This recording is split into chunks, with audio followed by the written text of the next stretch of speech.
DLC. So one more quick thing I want to talk about before we wrap up, and that is a VR game. Virtual reality. VR. Virtual reality. Just VR. I got a chance to play an early copy of a game that has just come out called Bulletstorm VR. This is a game from 2011 that I actually reviewed. I would have been on the Totally Rad show and also on Weekend Confirmed. I very vividly remember talking about it with Garnett on Weekend Confirmed. And it's a game that I really enjoyed at the time. It took me by surprise because it has a sort of a tone and an attitude that has traditionally been pretty off-putting for me. Even back in 2011, it was off-putting. But the game kind of won me over with its creativity. And it was a product of its time in an era when Unreal Engine games all sort of looked like Gears of War. Everybody was this chunky, wide Marine in big suit. This game used that same kind of look for its main characters, and it was also sort of like a Duke Nukem style, like I'm a profane, curse word slinging, attitude having dude, and that's tiresome. And yet the writing was silly enough, and really more the gameplay itself was so fun and so different at the time, kind of innovative at the time, in that it wasn't just about mowing down tons of enemies, although you do that too. It was about style points, literally awarding you style points, which you could then use as currency to upgrade your weapons in certain ways. But the style points came from how you juggled enemies in the air. You have both weapons and you had this whip, this sort of laser whip in your offhand that you could use to fling enemies into the air, and it would put them in slow motion. And then you could kick them into things, kick them into a giant gear that would grind up their body, or kick them all the way across, or you chained together all these kind of wacky maneuvers like that, and you'd get style points. And it was in 2011, I gave this game a very good review. It was a ton of fun. And so when I Weekend heard Confirmed episode 13 and Weekend Confirmed episode 14 is what you're looking for. Wow, that early? Oh my gosh. Per 13. Googling it and looking at just like episode summaries, which is June 2010. Oh, how is that possible? I thought this came out in 2011. Maybe it was like E3 hands-on you were first talking about it, but that's possible. when you all first started talking about it. Yeah, wild, June, right? Would have been an E3. That makes sense.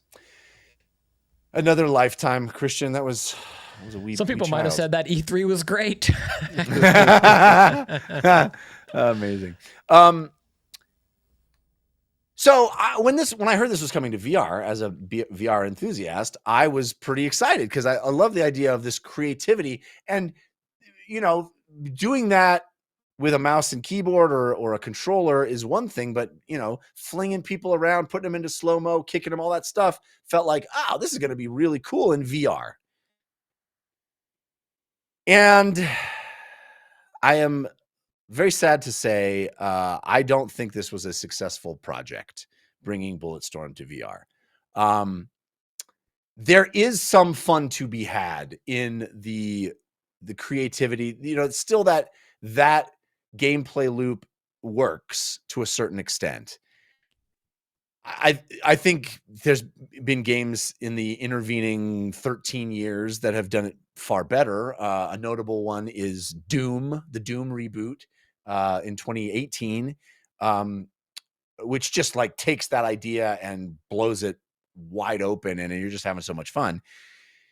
And moreover, the bigger problem is I do think this is not a great VR port.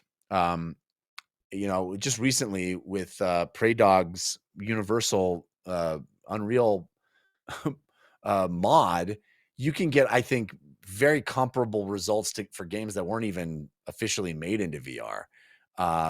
This doesn't feel like it is particularly well brought over. Like, for example, to do the kick, you pull down on the stick and then like a ghost foot comes up in your view, which, I imagine hard to do a kick in VR. Your legs aren't tracked, but maybe we could have thought more about turning the kick into a punch or turning the kick into some other thing I'm doing that isn't just pulling down on the thumbstick to make the kick happen. It just feels like, well, that's the least VR-y version of that you could come up with. And it feels a little lazy to me, in that it doesn't try to deliver on the promise. Now, doing the whip is full on motion tracked, what you would expect in sort of whipping your hand. But here I am, just having put dozens of hours into Asgard's Wrath 2, which, spoiler alert, you get a whip like thing. And it's just done so much better, so much more fun. The combat, the creativity I'm doing in that game, for example, is so much more fun, and it really delivers on the promise of VR.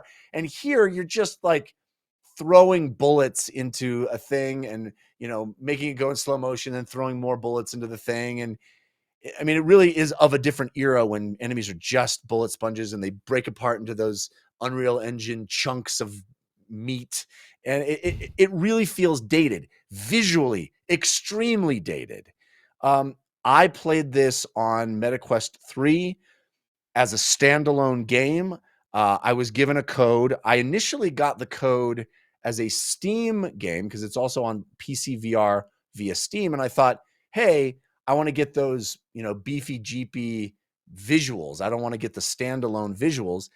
And was chagrined to find out that the Steam Link app, Bulletstorm VR, at least at launch, is not supported. So you can't stream this from your.